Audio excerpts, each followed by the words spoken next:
love You scat. scat? I scat like You crazy. scat your ass off? Yeah, I'm crazy about this, really. We can do some shooby-doo now. Okay, it was kind of scat. It's amazing. No, I just was wondering, you know, it's just really, I'm so curious. What's your schedule every day? What do you do? I get up very early. I brush my tooth. The only one that's left. I look in the mirror. I say, "Bravo, Phil. You have another day. Thank you." And I go about my business.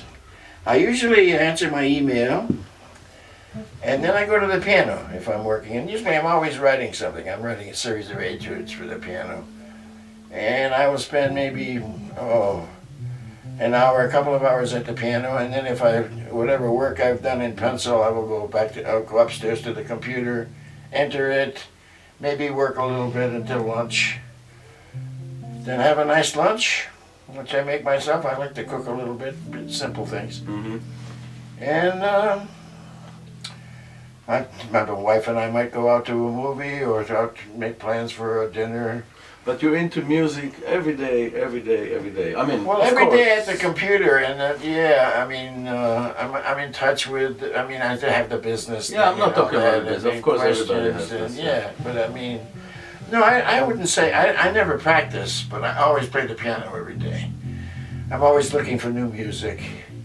I never play a song on the saxophone until I can play it on the piano. I like to understand what the song is about, or what the piece is about, or whether it's going to fit. Whether I got to change the key. Sometimes I won't memorize the lyrics, but I'll try to figure out, read them, and find the intent in case it's a song I don't know, never heard before, never heard anybody sing it. If it's a famous vocal, I'll try to find and it's the wonder of the internet. You can go online and download just one song, and check out how Tony Bennett sang this song so that I can do it proper justice to a master who's recorded it. And I count my blessings every day. I'm so lucky, You are. I mean, I do what I love to do, and I get paid very well for it. I have a very successful career, and I have a lovely family, and who respects me, who loves music too. Right. My wife was the daughter of a famous movie actor named Bill Goodwin Sr. He was in Spellbound with Ingrid Bergman. He was in Tea for Two with Doris Day. He made some cowboy movies, but he loved jazz. So the kids, when they lived in Hollywood, I mean, she used to hang out with Johnny Mercer and Hoagie Carmichael and Mickey Rooney and the young jazz musicians in California. So she goes to the Deer Head Inn, which is our local club in the town we live in, Delaware, Water Gap, Pennsylvania. You don't have to argue with her when you have a gig. No. That's great. No. Well, she goes out more than I do. I say, you go. How do you do it? And she said, I love it. I said, well, I love it too, but I just, I didn't move to the country to hang out in a nightclub, So sometimes I stay home, and I like to watch football, American football. I like to watch television at night, and if we don't go out to dinner, we eat out a lot because it's just the two of us. And if she stays pretty active with the festival.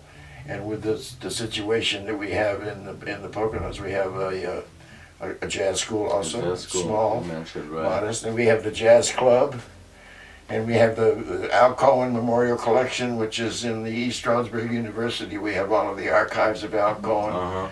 We will have the archives of Dave Liebman. We will have the archives of Phil Woods. We will have the archives of Bob Duro. So she helps with organizing that.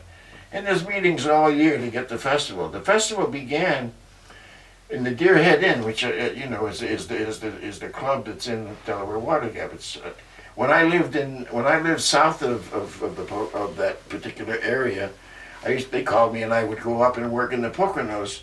All of the resorts had bands, and sometimes if they had a special singer or something and they needed an extra sax, I would get a call. And go up there and do the gig, play for the singer, play the show, and then after the show, stop in the Deerhead Inn for a drink and maybe have a jam, because there was a great piano player by the name of Johnny Coates. So one time, so years later when I moved there, we would just jam sessions were always at the Deerhead Inn every weekend. And one time I looked up and there was about 10 horns waiting to play with Johnny Coates, you know. I mean, I said to my friend Rick Chamberlain, who used to be a student of mine, I said, we should take this outdoors, make a festival. And he said, yeah, so we did. And the first year we had like, you know, nobody got paid. We had like 3 bands, but we had Al Cohen and Irby Green's band and my band, and so, you know, we wanted to celebrate the joy of living in the Poconos and having all these wonderful musicians. So that was 38 years ago. So from that humble beginning, we now have, and it's all local bands. We have 23 bands on it's the weekend after Labor Day, which is the Labor Day is the first Monday in September, and the following weekend we have the festival. Friday night we have it in the church. We have ballet, dance, theater, classical music. There's an event at the museum, but the main show is on all day Saturday and all day Sunday. And we have like anything between 10 and about 12 bands a day. Superb. It starts about noon and goes till late 9 o'clock at night. And it's fantastic every year. It's the only steady job I have. Now, I want to ask you another question. How, I mean, it's not, I think I know the answers in a way, but I think that since we're gonna put it in the library and people can watch it, so it's just kind of, I'm curious to hear how you find, what are you looking for in your partners when you play with them? I mean, how not people in my band. No, your band, you're piano player. I look for a complete musician. I'm not just. There's so many. So many great ones, you know. Oh yeah, but there's a lot of players, but there's not. Benny Carter paid me a great compliment once. Somebody was talking to Benny Carter, and we were dear friends. I met him when I was a kid. I played a record called Further Definitions with Coleman Hawkins. Right. I mean, my goodness gracious! I mean, what a thrill that was. So we have been friends all of these years, you know. And somebody once asked him, said, "What? Phil Woods is a great saxophone player," and Benny Carter says, wait, Phil Woods is a great saxophone player, but he's a great musician. There's a difference." And I think I understood what he meant.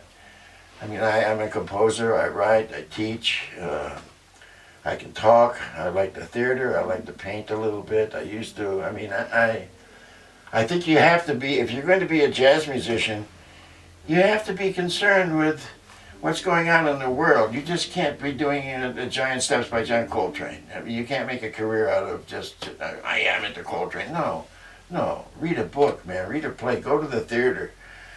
Go to the museum, see paintings, be a cultured human being, and that's what Benny Carter taught me. And he said, one time he said, "Phil," I said, what's the secret, Benny? I mean, you've been doing this for so long, you know. I mean, I'm just a beginner compared to what you do. What's your secret? He says, "Phil, always go first class, you know." Right. So I thought I'd be clever. And I said, and play with economy, because you know he's a very economical player. And he just looked at me. He didn't smile. He didn't laugh. He said, "Phil, you ought to get your own television show," which I thought was pretty funny. Well, what do I look for in a player? Well, that's what I look for.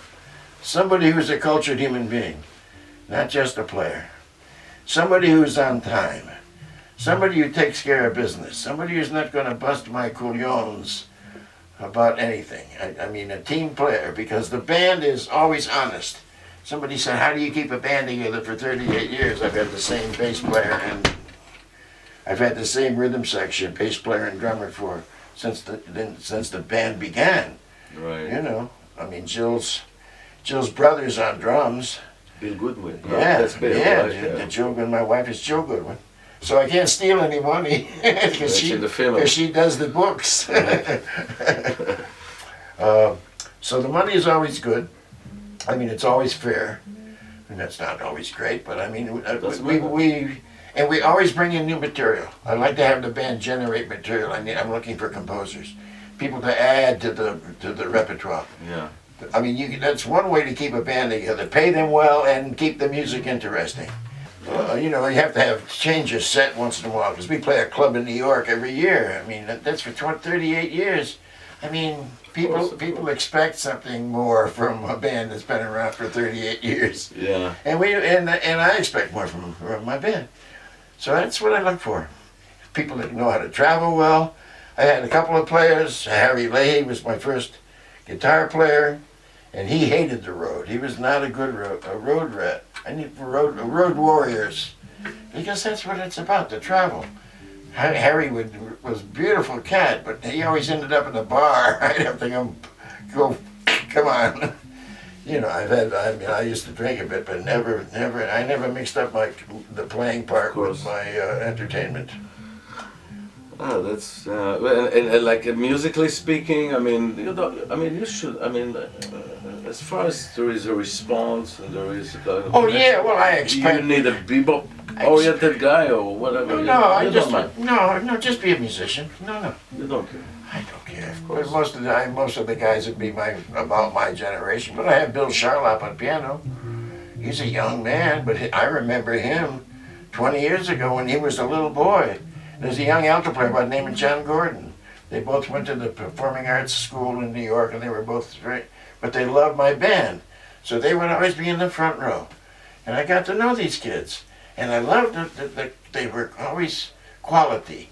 They never said, "Can I get a free ticket?" They always paid their way, and I know that for them it was. They never asked for anything. They just sat there and listened to the music. Yeah. So I started to give lessons to John Gordon, and when I run across a very talented kid, he becomes my scholarship student. I don't charge. Of course. I only take special kids like that. Great. But so I look at, so Bill Charlap was my pianist, and he was young. I'm old. No, there's no generation gap in jazz. No, I'm not talking about generation, but you see, I mean, there's no styles. I mean, that I look for. No, not a style. But you need. I mean. I'm looking for an improviser. Yeah. An improviser can do anything. Because it's all about communication, about listening, and that's the secret of the band. You can't. Yeah. It's a conversation between 5 people. You have to listen to each other. And when you are with the band, which we should put it on the table, right? I mean, you probably understand. You are one of the icons of jazz, and you influence so many people, and including me. But when you are with your band, and I assume that people play with you, it's a kind of thing. I mean, I would swim over to the United States if, let's say, Herbie Hancock calls me. Okay, I would swim. I would go. That's a very natural thing and makes sense to me, So I assume that those guys like Bill or whoever you mentioned, which are kind of really blessed to play with you.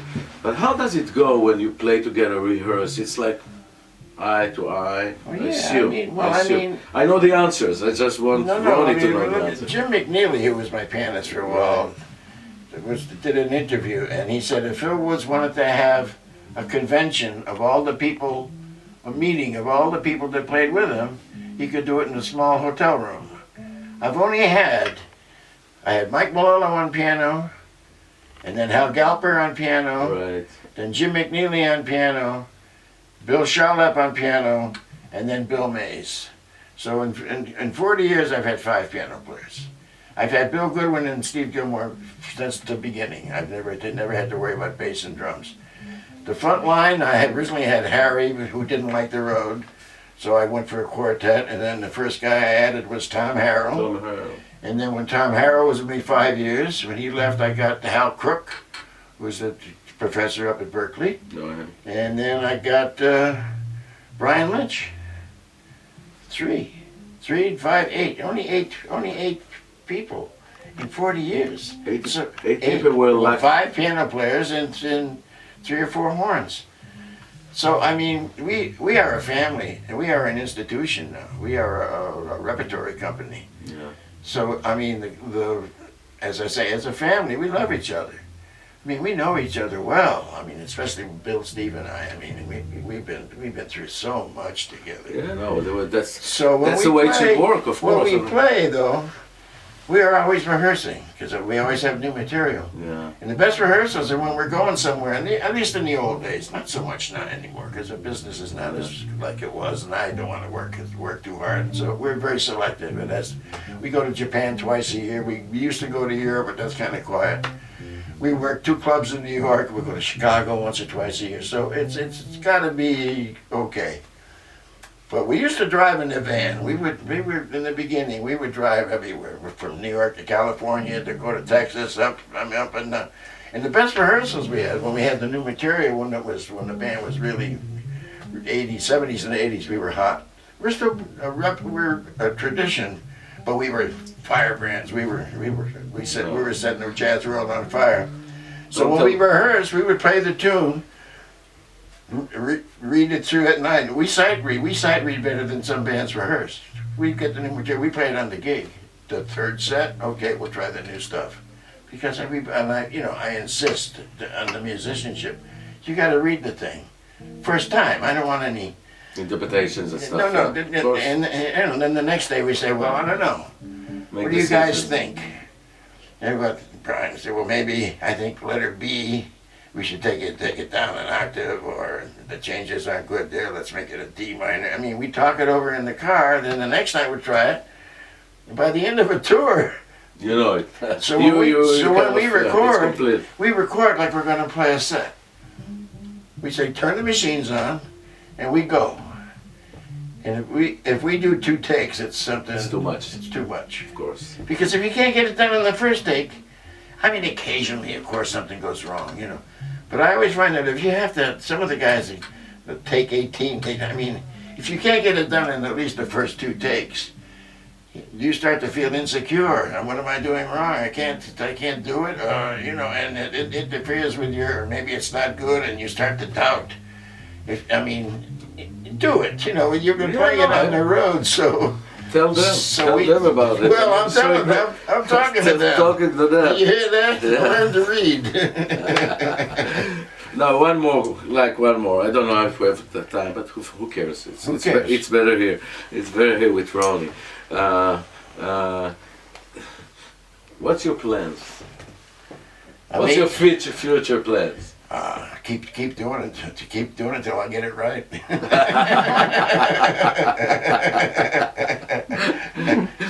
No, I mean, life is good. As I say, I mean that. It's great life. I brush my tooth and I say, thank you.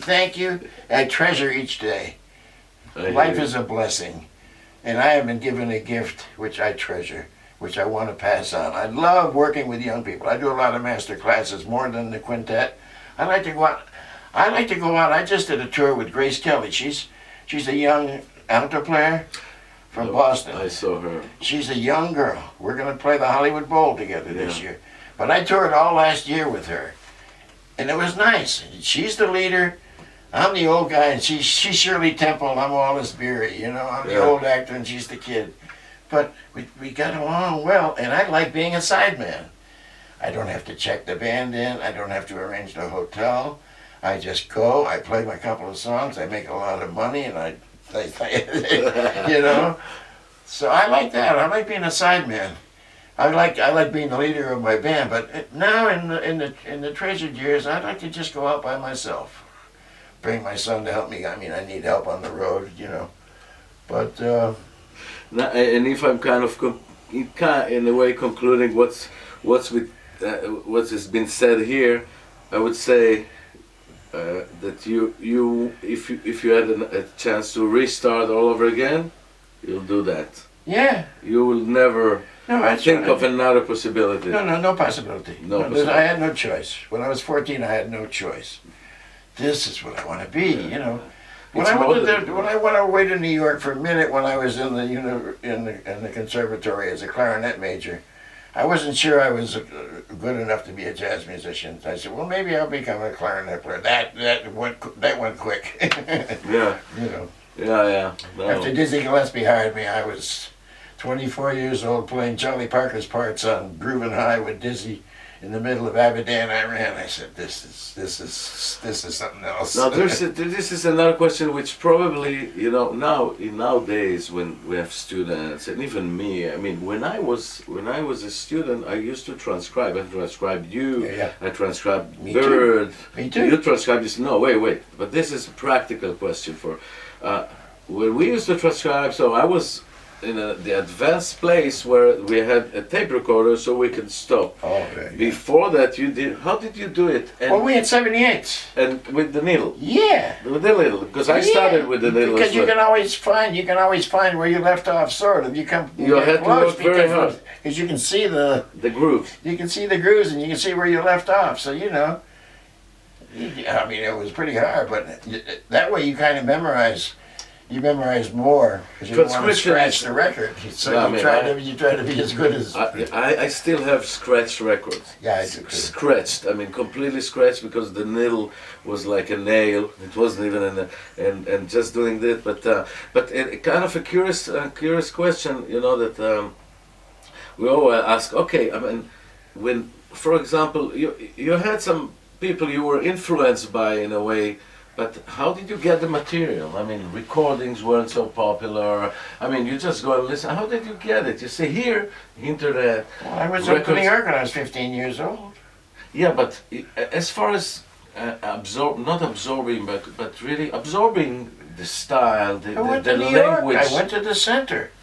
Okay. Where, I mean, if you can't find it in New York, it doesn't exist. No, I'm talking about getting the language, getting the. I went to the Fountain.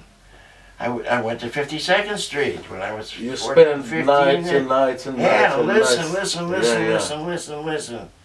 Transcribe, practice. Yeah. Yeah, I worked very hard.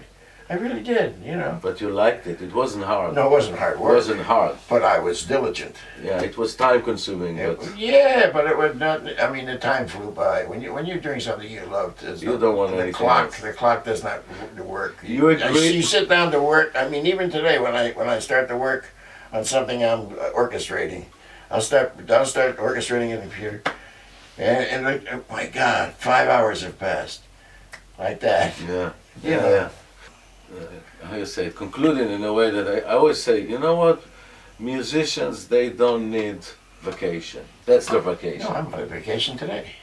Right? I know. I mean, I fly all over the world. I go to the best places. I make sure I get a good hotel. and You got it. But it's not a matter of laying back in Hawaii and Copacabana somewhere. No, but after this, when I go home, I go do a jazz cruise in the Caribbean with my quintet. So I play 4 nights a week, and then I got a whole week in the sun with my wife, and we will enjoy. She will go shopping, and I will stay on the boat and play the piano. She'll spend all the money you're gonna make. Yes, Very good. that's their job.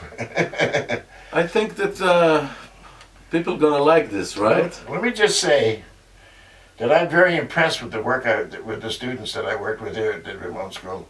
You should be very proud of your accomplishments here. These kids are great. I didn't know what I'd run across, but I mean I believe in youth, but the level of sophistication of their improvisations, most of them, and I'm talking about all of the guys, they know some stuff. They know stuff. They're way ahead of where I was when I was that age.